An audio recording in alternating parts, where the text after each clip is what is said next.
Bonjour, je suis Aurélie du blog Vérité Intérieure et je vous souhaite la bienvenue dans cette interview de personnes qui ont trouvé leur alignement entre leurs valeurs personnelles et leur activité professionnelle.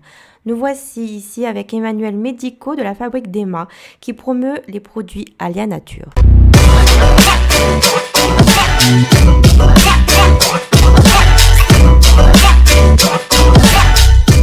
Bonsoir. Est-ce que donc, tu pourrais, bon, tu as déjà évoqué quelques notions à ce sujet, mais qu'est-ce que tu pourrais conseiller à quelqu'un qui aurait envie de suivre ton chemin, voilà, un chemin d'indépendant de manière générale?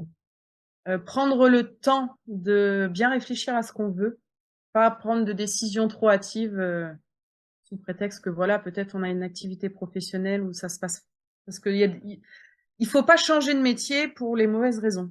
Il faut Mhm. changer de métier parce qu'on a envie d'aller vers quelque chose d'autre, pas parce qu'on en a assez de son travail. Il faut pas y aller parce qu'on en a assez, il faut y aller parce qu'on a envie. Exactement, ouais. Moi, je Ça, fais je la différence entre comprends ces tout à fait, ouais. choses-là. Et parce que si c'est juste parce qu'on en a assez de son travail, je pense qu'on trouve, il y aura des difficultés parce que c'est vraiment une activité quand même particulière. Donc prendre le temps de réfléchir, peut-être se faire accompagner. Il existe aujourd'hui, il y a quand même beaucoup de bilans de compétences qu'on peut faire avec son. Moi personnellement, je l'ai pas fait parce que ces choses-là, c'est pour les gens qui savent pas où aller. Moi, je savais où je voulais aller. Je savais que je voulais une activité indépendante. Donc, travailler pour moi. Donc, la base, c'était une activité indépendante. Après, c'est le secteur que j'ai eu plus de mal à trouver.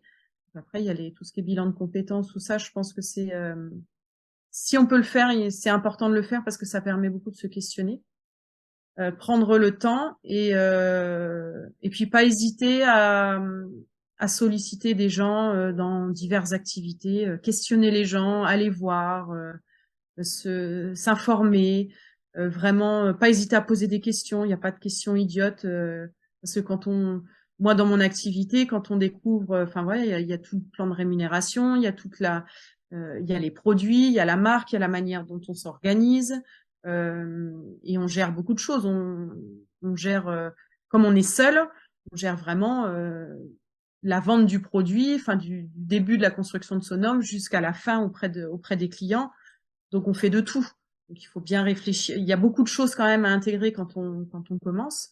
Donc faut pas hésiter à poser des questions, à s'informer sur toutes les formes ou les manières de travailler qu'il existe.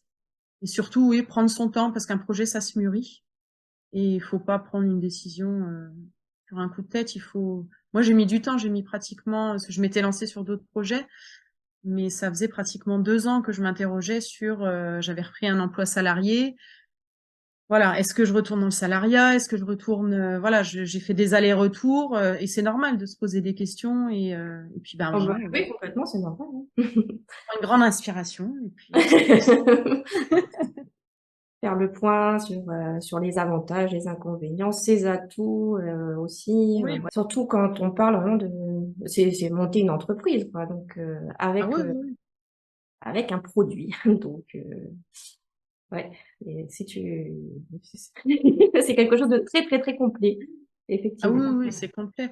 Et puis après, chacun a sa propre situation personnelle. C'est vrai que c'est plus compliqué, Bien sûr. pas que c'est moins compliqué, mais une personne seule peut-être qui n'a pas d'enfant ou qui n'est pas en couple, ça a moins d'incidence sur la vie quotidienne à partir du moment où il y a une famille, où il y a un conjoint, où il y a forcément on se pose plus de questions parce que ça va avoir des impacts directs sur ou la vie de famille ou la vie de couple ou quand on est seul, il y a que soi qui est en cause, donc on se pose peut-être, c'est pas qu'on se pose moins de questions, mais les enjeux sont différents. Ils sont tout aussi importants, mais ils sont différents. Bien Donc c'est sûr.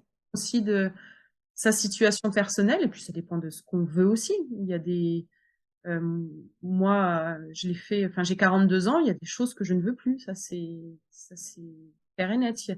Une personne de 25 ans aura pas les mêmes envies, aura pas les mêmes. On est tous différents selon l'âge, notre situation. Se connaît de mieux en mieux, hein. C'est l'avantage de grandir en âge, on va dire. exactement, oui, on sait peut-être pas forcément ce qu'on veut, mais on sait ce qu'on veut pas.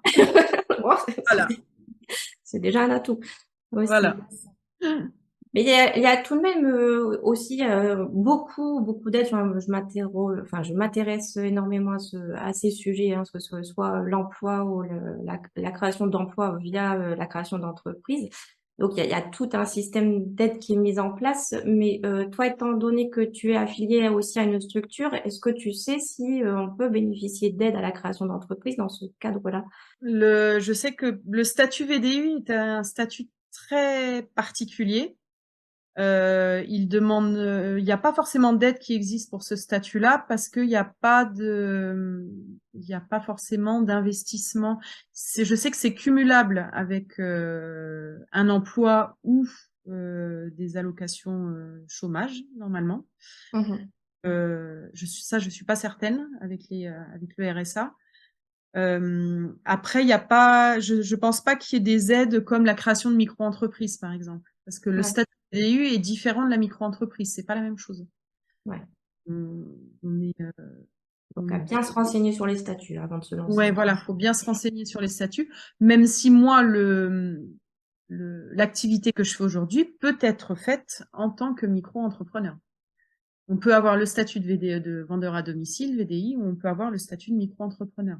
Après, ça dépend, si la personne est déjà en micro-entreprise, je pense qu'il y en a beaucoup, par exemple, qui sont en micro-entreprise, en naturopathe, ou tout ce qui est métier lié aux produits naturels ou des choses comme ça, et qui Ouais. prennent l'activité de vente de produits naturels ou à faire soi-même ou des choses comme ça, en complément de leur activité. Donc là, je pense ils sont micro-entrepreneurs au départ et ils peuvent intégrer cette activité-là. Il y en a beaucoup qui font ça. Euh, après, euh, après, je pense pas qu'au niveau du statut VDI, voilà, qu'il y ait il y ait des aides particulières parce que c'est pas, il n'y a pas d'investissement hormis l'achat d'un kit de départ pour démarrer son activité. Après, il y a pas forcément d'investissement important comme il pourrait peut-être y avoir dans une micro-entreprise pour lancer une activité, par exemple. Et là, du coup, j'avais pas anticipé cette question, mais je suis curieuse. Donc, il y a quoi dans ce kit de départ? C'est récemment que ça a été mis en place. En fait, c'est un kit qui permet de démarrer son activité Mhm. et qui regroupe en fait les bests de chaque marque.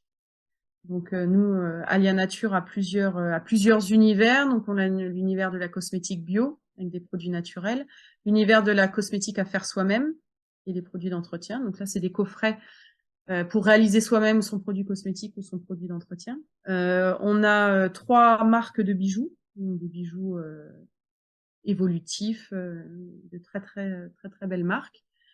Et on a aussi une gamme de parfums et de bougies. Donc en fait, le kit regroupe à chaque fois un produit leader de chaque gamme pour pouvoir démarrer en fait, pour pouvoir lors de son premier atelier proposer un produit de chaque gamme et tout le nécessaire en fait pour démarrer son activité au niveau technique en fait avec des bons de commande, des flyers, voilà plein de choses comme ça pour tout l'administratif en fait qu'on a besoin pour démarrer son activité.